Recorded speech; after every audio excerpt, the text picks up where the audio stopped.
Have you ever sat in a crowded room and felt completely out of place, simply because of how you choose to live?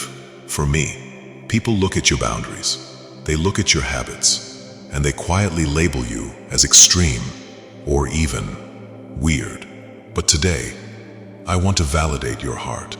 We are going to look at 5 habits that the world completely misunderstands, but that I deeply and profoundly honor.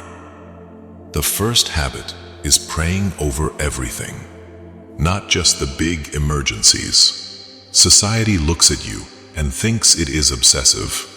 They wonder why you cannot just make a simple decision on your own. But what they do not understand is that you are not acting out of weakness. You are operating out of alignment. My word in Proverbs chapter 3 tells you, "In all your ways acknowledge me, and I will make your paths straight." You do not pray because you are paranoid. You pray because you understand that inviting my presence into the small things prevents massive disasters. Number 2 is keeping a very small circle. The world might call you antisocial, stuck up, or even judgmental because you do not attend every gathering, but you have simply realized that your peace is expensive. 1 Corinthians 15 warns you that bad company corrupts good character. You are not isolating yourself out of arrogance. You are protecting your spirit. You have learned that it is better to walk alone with me than to walk in a crowd heading in the wrong direction. The third habit they find weird is forgiving the unforgivable. When someone deeply betrays you, the world expects you to seek revenge. They think you are weak or a pushover when you choose to let it go. But forgiveness is not validating their disrespect. Ephesians 4 tells you to forgive each other, just as I have forgiven you.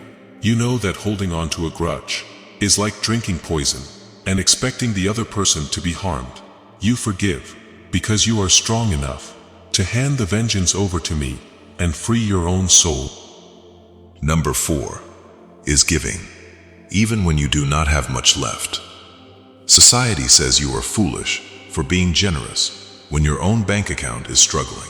They tell you to hoard your resources, but you are operating in a completely different economy. Proverbs 3 says, "To honor the Lord with your wealth." You give, not because you are financially irresponsible, but because you trust me as your provider, far more than you trust the provision. It is a radical, physical act of deep spiritual trust. And finally, Number 5, waiting on my timing. Whether it is waiting for the right relationship, waiting for a breakthrough, or choosing purity in a culture of instant gratification, the world says you are missing out. They say you are old-fashioned, but Isaiah 40 reminds you that those who wait on the Lord will renew their strength.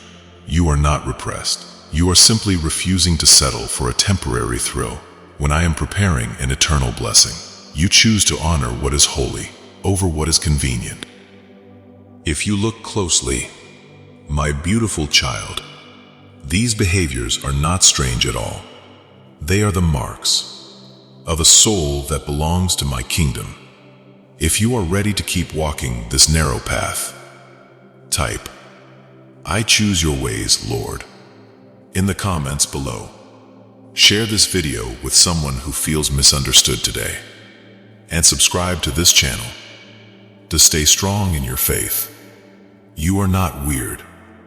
You are chosen.